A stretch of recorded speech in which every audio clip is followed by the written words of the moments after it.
Syarif Hidayatullah atau Sunan Gunung Jati, seorang ulama yang menjadi salah satu anggota dari Wali Sembilan yang memiliki nasab langsung keturunan Rasulullah dari jalur ayahnya. Sedangkan dari jalur ibu, beliau memiliki garis keturunan dari Sri Paduka Maharaja Jayadewata Prabu Siliwangi. Kealiman dan keluhuran ilmu agama serta pengaruh besarnya terhadap pergerakan agama Islam, Sunan Gunung Jati kemudian terpilih sebagai pimpinan para wali senusantara menggantikan kedudukan Sunan Ampel. Pelantikan tersebut diselenggarakan setelah melalui proses musyawarah akbar para wali pada tahun 1478 di Tuban, Jawa Timur. Dan sejak saat itulah pusat kegiatan dan titik kumpulnya para wali kemudian dipindahkan ke Cirebon, tepatnya di daerah Gunung Sembung.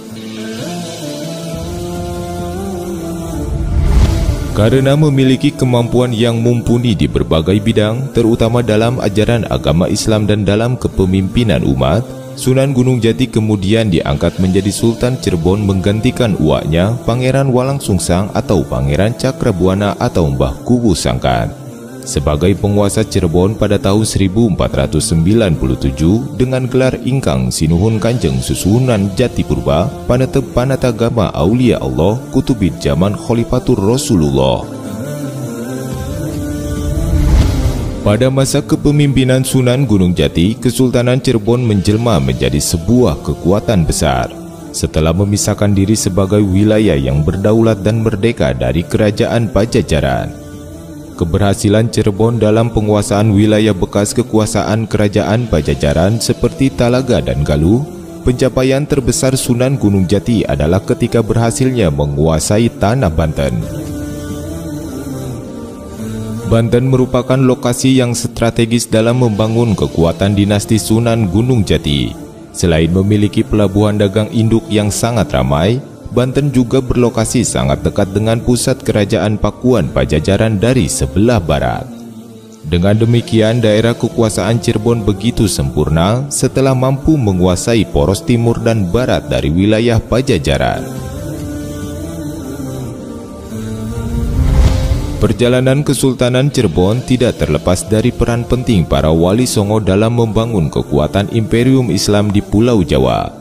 Hingga sekitar 10 tahun setelah berdirinya Kesultanan Cirebon, maka dibentuklah Kesultanan Demak dengan tujuan menjadi gabungan kekuatan pasukan Islam di Pulau Jawa. Pada masa ini, Sunan Gunung Jati berusia sekitar 37 tahun, kurang lebih sama dengan usia Raden Patah yang diangkat menjadi Sultan Demak pertama.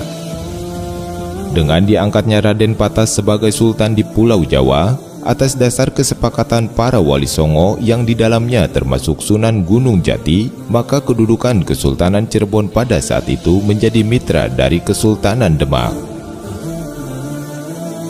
Dalam memperkuat ikatan dan menjalin hubungan erat antara Kesultanan Cirebon dan Demak, kemudian dilakukanlah pernikahan putra-putri dari kedua kesultanan tersebut. Seperti pernikahan Pangeran Maulana Hasanuddin putra Sunan Gunung Jati yang pertama dari istrinya yang bernama Nyai Kawunganten dengan Ratu Ayu Kirana. Pernikahan Pangeran Jaya Kelana putra Sunan Gunung Jati dari istrinya yang bernama Nyimas Rara Jati dengan Ratu Ayu Pembayun.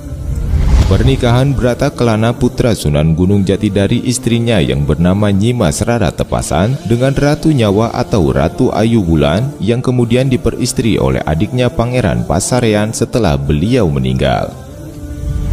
Dan yang terakhir, pernikahan Ratu Ayu Wanguran putri Sunan Gunung Jati dari istrinya yang bernama Nyimas Rara Tepasan dengan Yunus Abdul Qadir atau Dipati Unus yang kelak menjadi Sultan Demak kedua. Puncak kejayaan Kesultanan Cirebon terjadi ketika masa kepemimpinan Sunan Gunung Jati yang berhasil menguasai sebagian besar wilayah kekuasaan Pajajaran dari ujung kulon Banten, Sunda Kalapa sampai ke wilayah selatan Parahyangan. Namun pasca wafatnya Sunan Gunung Jati terjadi kekosongan penerus tahta Kesultanan Cirebon yang sebelumnya didahului oleh meninggalnya dua putra mahkota Cirebon, yaitu Pangeran Brata Kelana yang terbunuh oleh para perompak di lautan pantai utara, dan meninggalnya Muhammad Arifin atau Pangeran Pasarean yang terbunuh oleh Arya Panangsang akibat dari huru-hara perebutan tahta di Kesultanan Demak. Dalam menyikapi peristiwa meninggalnya Pangeran Pasarean di Demak, pihak Kesultanan Cirebon lalu menggelar musyawarah. Hasil dari musyawarah tersebut menyatakan